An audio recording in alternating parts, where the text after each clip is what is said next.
It's a tremendous zchut, a great honor to introduce Leah Friedler and Abby. We're here in Auschwitz, and thank you so much for agreeing to speak and to tell this most incredible story of such an amazing hero.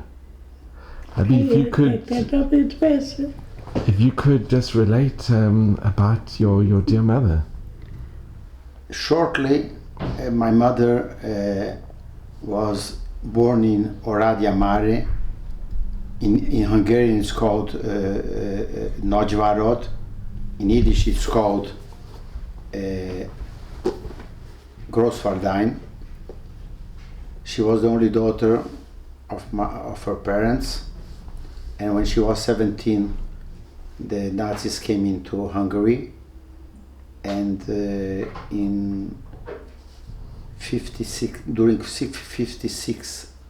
days they succeeded to exterminate over 400,000 Hungarian Jews. My mother and her father was the principal of the Orthodox Jewish orphanage in Oradea, in Grossvardein, and they were taken to Auschwitz in Shavuot, during Shavuot, with 80 pupils that lived in the orphanage, and my mother and her mother were the only two women in that caron, in that vehicle. They arrived to Auschwitz at the ramp in Auschwitz. When they arrived, before my grandfather was taken apart from them, he took my mother aside and told her, from now on you have to do everything only to survive. There's no Shabbat, there's no Kashrut, the most important mitzvah is to survive. He didn't come back, and from the whole big family that my mother had before the war, survived 4 women.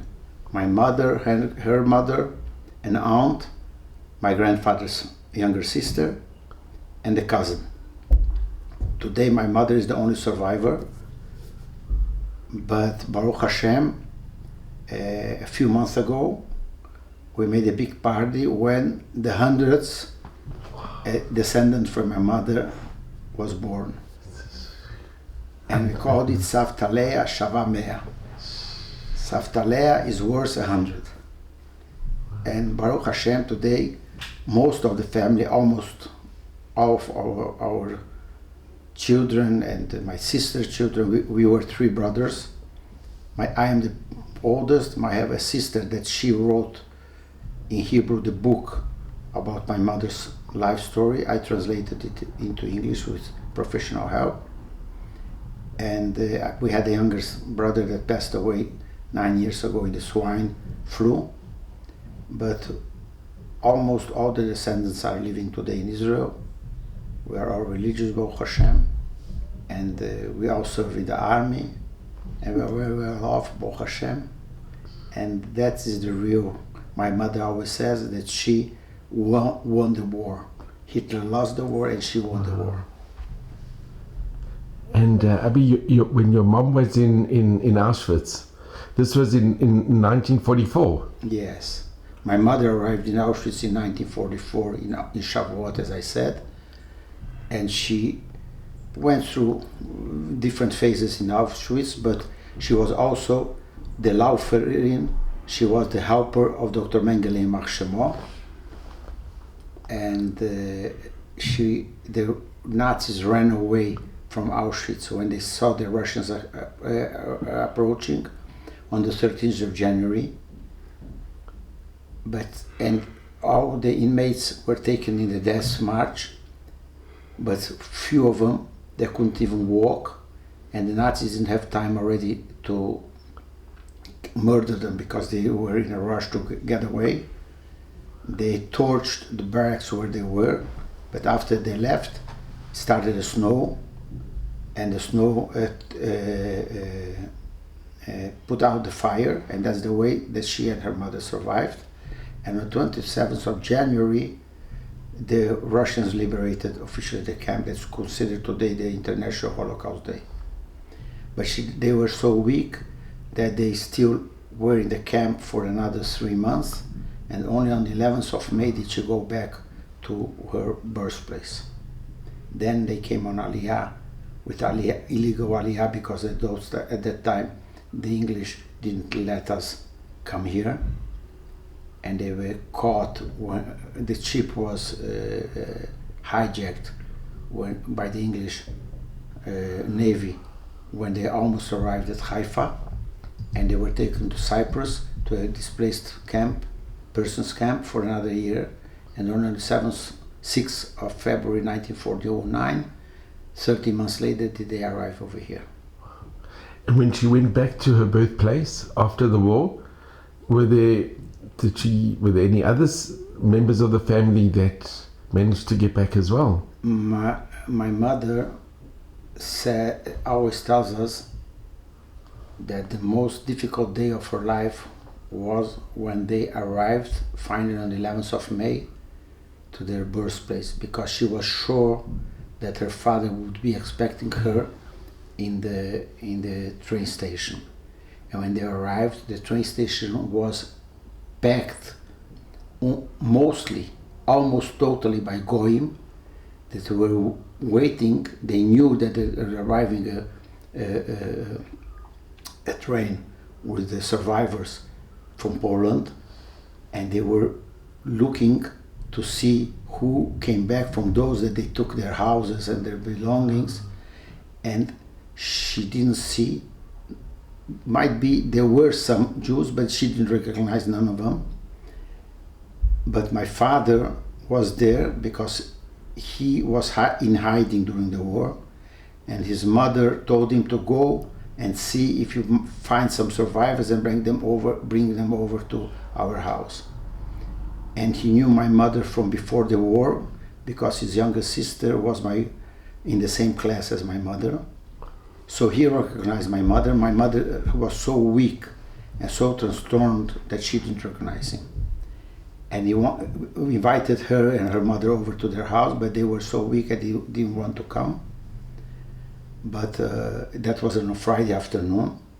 But after Shabbat, he went over to the Jewish hospital where all the survivors went, and brought them over to their house because there was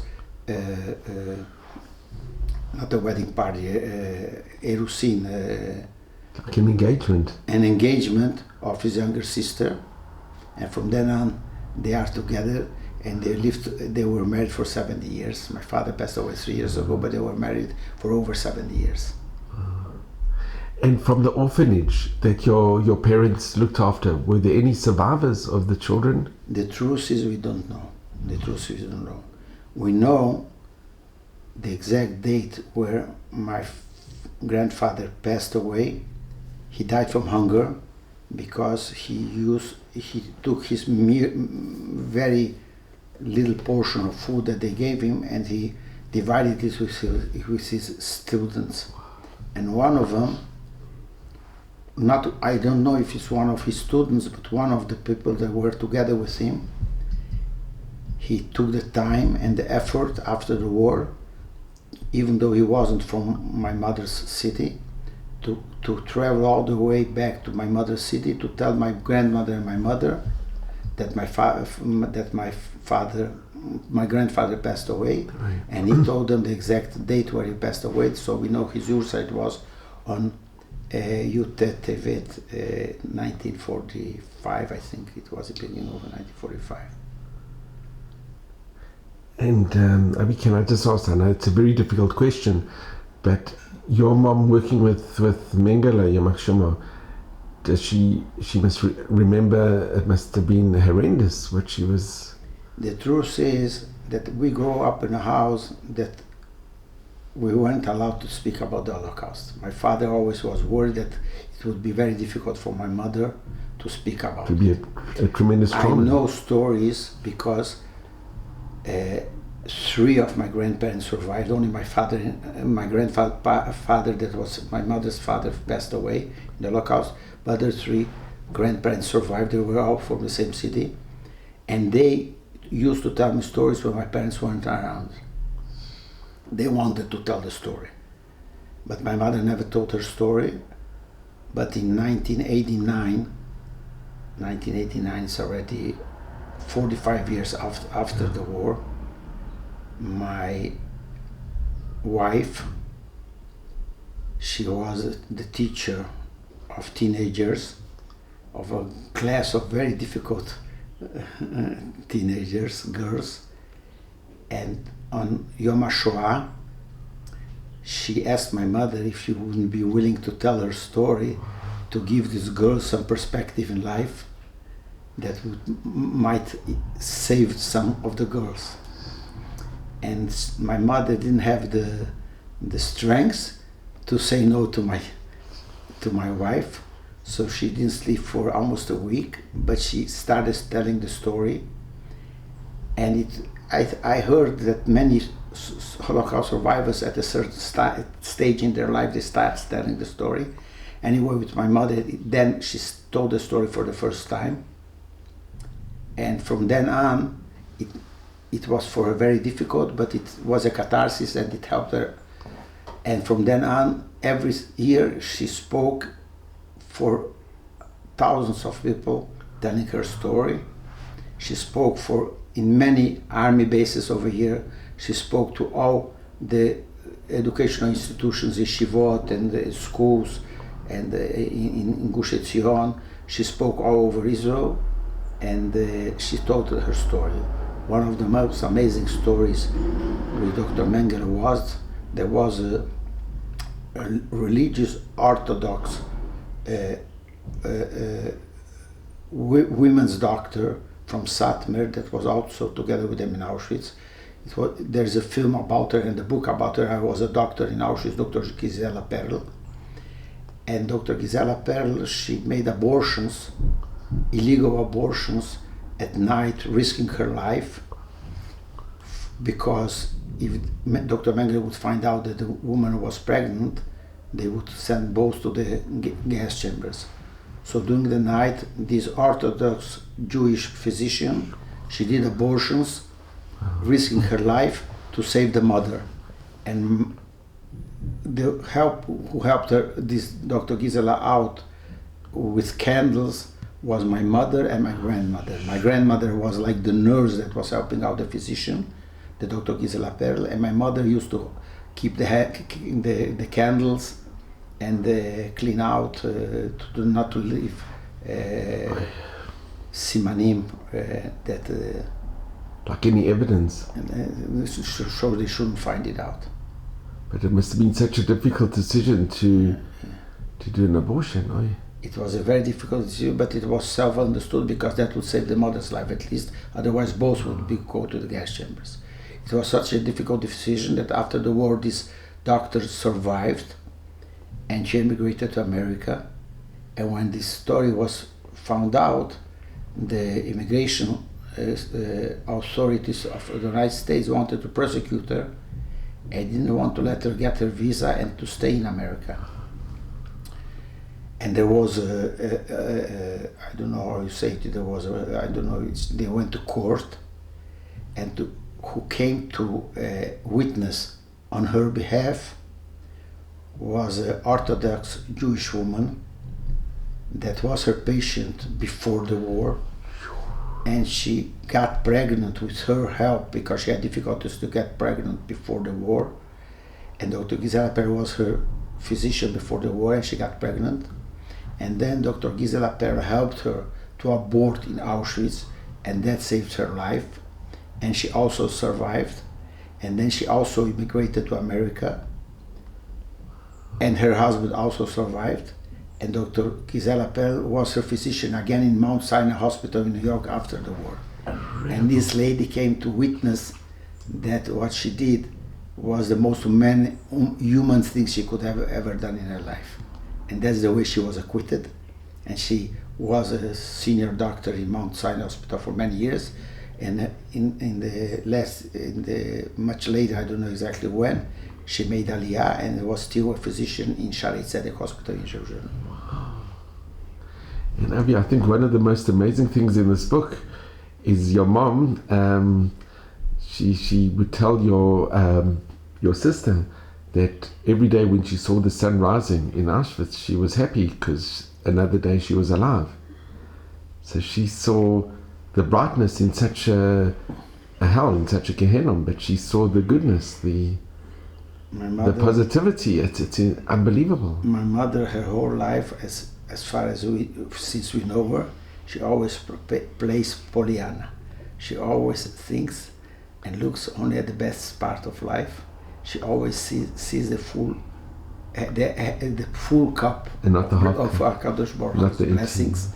And always when she speaks, now she speaks less because she doesn't have much strength, but always when she speaks, she says, every morning when you wake up, you should start your day saying Modeh Ani Lefanecha, because you don't take it for granted that you are here, and we don't have another land, we have only Medinat Yisrael, so let's be happy and protect it with our strengths.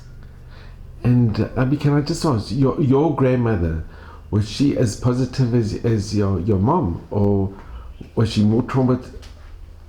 How did she handle, did she ever speak about her experiences? Or? My grandmother wasn't as positive as my mother, but she had the strengths, and my mother says she only survived thanks to her mother, because she had always the strength to fight against our odds.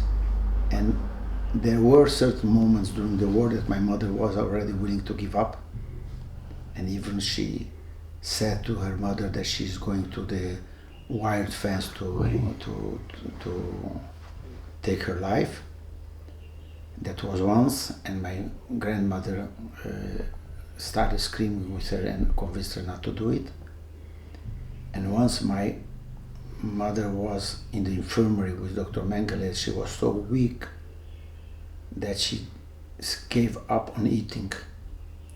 And my mother tells in the book that my sister wrote that my grandmother, that never said an ugly word and never cursed in her whole life, started to curse her and using all type of very dirty words, just screaming to her to start eating. And my mother said she never heard her mother speak this way, and she was so astonished and so ashamed the way her mother is speaking. That's the way that she started eating, and that's the reason she survived. It's unbelievable. My grandmother wanted to impress her in the most difficult way, but just to take her out of her depression or whatever. And you growing up as a second generation Holocaust survivor, did your parents, I know you mentioned they never spoke about it, but you knew from a very young age that your parents were Holocaust survivors? I think it's transmitted in the DNA. I also grew up in communities that most of the members of the community of the synagogue were also Holocaust survivors. So we knew about it all the time, even though we didn't speak about it at home. I had three rabbis that I studied with. I had more, but I had three Rabbanim Mufakim that I had studied with them.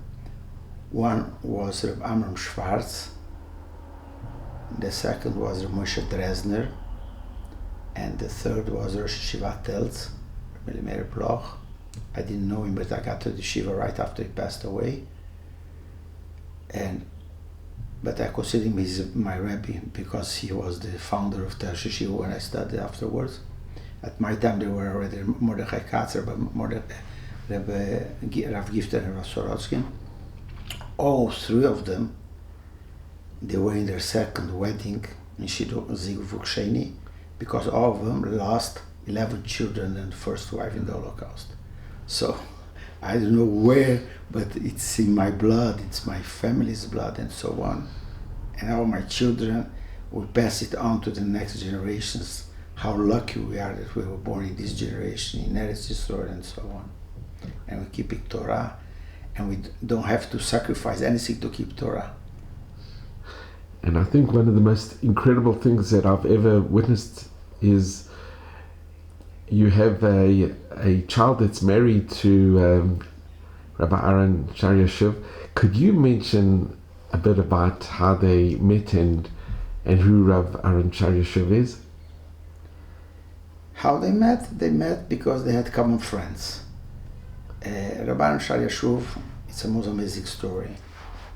Rav Professor Rabbi Aaron Shariashuv, his father was a Nazi.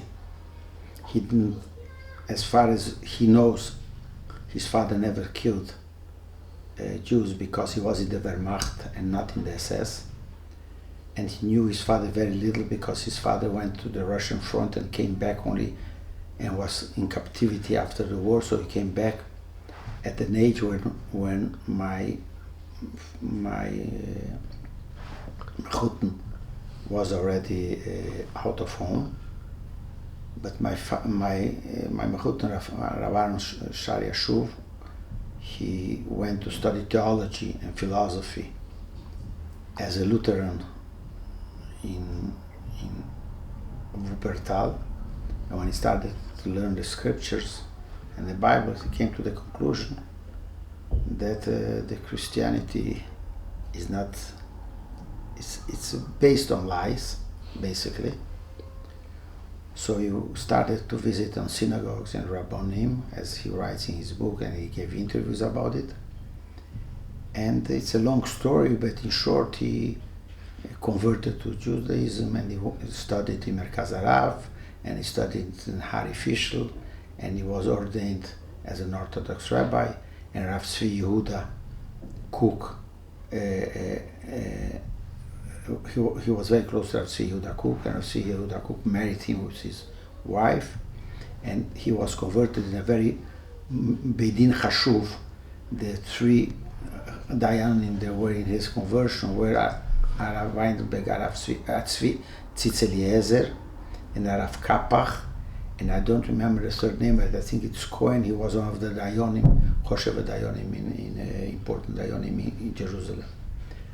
Afterwards, he was invited to be the rabbi of the Technion, and after he was invited, he was invited, but they didn't come back to him for almost a half a year. I didn't know why. Afterwards, when he was appointed, he found out that he was recommended to be the rabbi of the Technion, and they saw his curriculum and they accepted him. But then they found out that he's the son of a Nazi soldier. So they didn't have the courage to invite him till Rav Tzvi Yehuda Kook intervened and spoke to them, said he is the most appropriate person to be the rabbi of the Technion, and he was Rav Technion for many years. He was also the Rav of the Golani Brigade in the army, and they wanted to appoint him the chief rabbi of the Israeli army, but he declined because he rather wanted to go back to the academy, and he studied Jewish philosophy, and he was the head of the Jewish philosophy department of Bar Ilan University till he retired a few years ago. I think he was there for 30 years. Yes, he was there for 30 years. But I think the most important question and the most incredible question is when your son met his daughter and they decided to get married, to think that from your side you're descendants of Holocaust survivors from Auschwitz, and from the other side are descendants in a way of perpetrators. It's the most unbelievable combination. When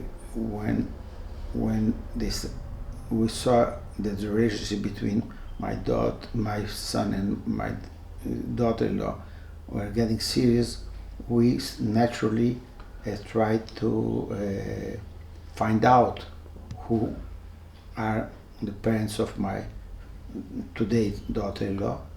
But when we met him and we saw what decisions he made in life, we were very proud to get him as a Mechiten. We were very happy, not only with my daughter-in-law, but we are as happy as we are with my daughter-in-law. We are very proud that we are Mechutonim Rava, Doctor, Professor Shari Yashuv. And your His mom? wife, Miriam. Your mom was. My mom has a very good, very good relationship with all my Mechutonim, but especially with Rav Shari Yashuv. I think that is the most incredible. It just shows. And Zachariah says that Messianic times that we are hoping that we are at the. It's like a nice. It's Mina Shemaim, and it's one of the greatest lessons. All the people, all the nations of the world will recognize the kingdom of HaKadosh Baruch Hu. But not all of them will convert. But he's a Ger Tzedek, and a Rabbi Mipiasechna that also passed away in the Holocaust. He said he was jealous of Gerim because they were Jews by choice and not by destiny. I think it is the most incredible story. It's not only a story, it shows what Yiddishkeit is, that if you are committed to become Jewish, everybody's accepted and warmly accepted as well. And you see it in your case. It's unbelievable. I agree. Wow. And your mom now, she still speaks a little bit about the experiences? Today she speaks. She spoke to a lot of her grandchildren because there is almost all the grandchildren here in school in Israel, they have to do a work about their roots. And when they make work, they have to do the work about their roots. They come to their grandmother and they interview her. Until she had strength, she spoke to all my children and my grandchildren and my sister's grandchildren and my children. And besides, many of our children went to Poland with the trips to Poland, and before they went to Poland, they also went and spoke to her grandmother, and they read parts of her book and told their mother's and grandmother's story in Poland. And so she's in a very, very strong and deep relationship with her grandchildren and great-grandchildren. My mother has 22 grandchildren and 74 great-grandchildren. As far as I know, till this morning, because one of my daughters-in-law is in the hospital, she has to give birth any minute. So I don't know if I have, at the moment, 32 grandchildren myself, because 74 is together with my sisters and my brother's grandchildren. I don't know if right now I have 32 or 33 grandchildren. And your mom, she gave approval that your children could go back to Poland, that they could visit, because it's a very difficult decision. A lot of survivors don't want people to go back. My grandchildren, my children, wanted very much to go to Poland together with my mother. My mother wouldn't agree. No way. She would never go back. She would never go back. She says that today even Auschwitz is only a museum, it's not a real thing. And she says I was there too much in my life. So she won't agree, no way to go back. And I myself, I think we have to find an alternative to pass on to the next generations the story of the Holocaust, because I don't think it's real that to keep on this to perpetuate the story of the Holocaust, everybody should go to Poland. I don't think it's real economically. I don't think it's real in a perspective of time. So for many years I wouldn't go to Poland. But since the reality is that a great part of my children went to the schools, and I have in the first circle of my family between sons and daughters and granddaughters and sons-in-laws and daughters-in-laws. I have 15 soldiers at home, and part of the training in the army, they go to Poland. I thought it would be correct that I shouldn't experience what they experience when they go there. So I went twice, and many of my children went, but my mother wouldn't go. And Abby, for you to go to Auschwitz, it must have been exceptionally difficult. Very emotional. I live Holocaust all my life. In every simcha we speak about it, and we always that is the Archimedes point from where I look at life, and where we were and where we are standing today. I don't think, and I read a lot about it, and I heard from all my family about it, even from my mother after she started speaking. So I don't think that my trip to Poland changed something. What it did, that you are immersed in Holocaust for a whole week, 24 hours a day, naturally it was very emotional. And it was very emotional to be where my mother was, even though you don't see, as my mother says, anything real anymore. You don't see there much more than you see in Yad Vashem or so on. But it was very emotional because I was immersed completely in the thoughts and the experiences that happened over there. And this is a difficult question. Does your mom? She had a number. My mother has a number that's exactly one number after my grandmother's number.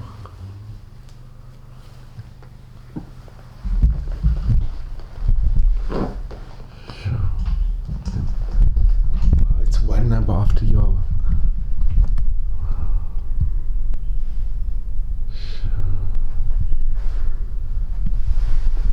Her number is A25402. My grandmother's number was A25401, and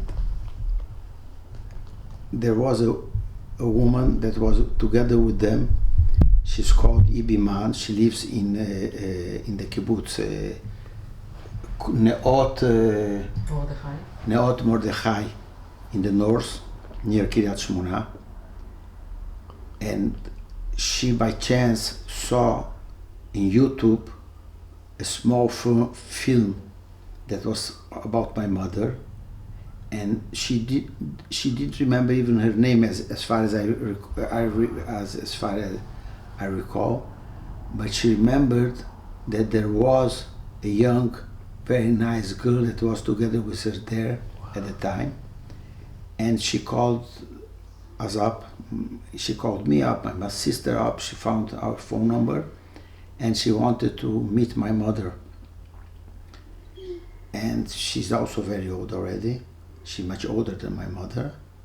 So they met midway, because for both of them it was difficult to make the travel, but we met in Tel HaShomer, and it was very emotional to see. And she is exactly A25403, one number after my mother. That's amazing. Her name is Ibi Man. And would it be possible if you could just mention a little message or a few words? I am only a spokesperson. Could your mom say a very weak spokesperson? I'll ask my mother if she wants to say something, but she always says we should be thankful for what we have, and we should do everything to pass on to the next generations that we don't have another country, only Eretz Yisrael. And so the next generation will know. And that's part of your book. And that's the name she, together with my sister, chose to call her book. It's a pasuk in Tehillim. Ima, את רוצה להגיד משהו, את רוצה להגיד משהו לדורות הבאים? מה? אתה מדבר לשתיים, או רק כמה מילים. כמה מילים. מסר אחד, תגידי משהו לדורות הבאים. מה שהוא הנה. תגידי משהו לדורות הבאים. בוקר טוב. Okay. And just one last thing, can I just ask, when you were in Tel Yeshiva, did you know, שאני יכולה להגיד לדורות הבאים שיש להם מזל שלא בדור שלי נולדו. My mother says what she can tell for the next generation, we are all happy that we weren't born in her generation. yeah. What did you want to ask about that yeshiva? Did you know Reb Chaim Walkin? Reb Chaim Walkin, I know Reb Chaim Walkin. I know we are in touch. Yes, I know Reb Chaim Walkin. He studied, he's older than me, and I have his books over here with his dedication to me. And we had his children already were Shabbat in my house, and I had the zchut that we traveled together to Chicago, and we were sitting next to each other on the plane. After many years we didn't meet, so we had a long conversation for many hours together in Torah. Baruch Hashem. He was born in Shanghai also. Yes, there. I know. But I remember. Leah, what a wonderful, your message that we should be grateful that we weren't born in that generation. But look what you've gone through. You've seen the most incredible things in Jewish history, from losing a third of our nation to the rebirth and the establishment of Israel, and you've seen history in its making.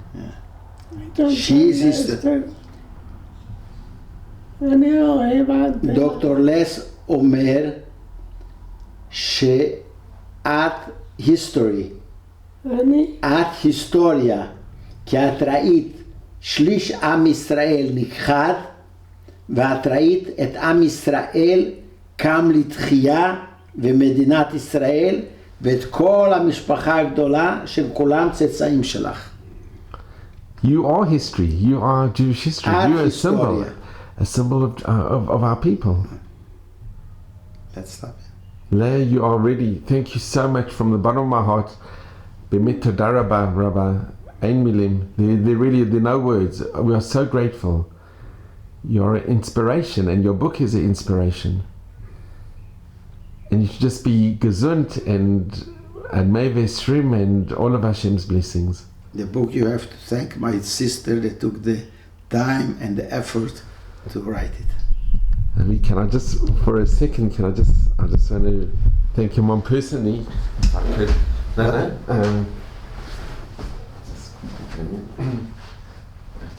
Okay, you don't mind? Okay, I really want to thank you so much for giving the special time and for your story, for meeting you. It's the greatest You have to sit here. Okay. Thank you so much. Please, He says you should sit next to her. Just a little.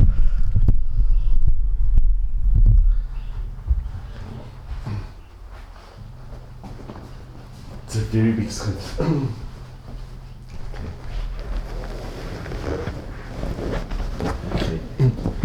Yeah, it's a tremendous squid.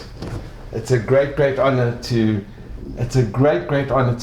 meet you and to hear your wonderful son relating your history, because you really are inspiration. You are a dogma. It's just, there are no words really. תודה רבה. Thank you so much.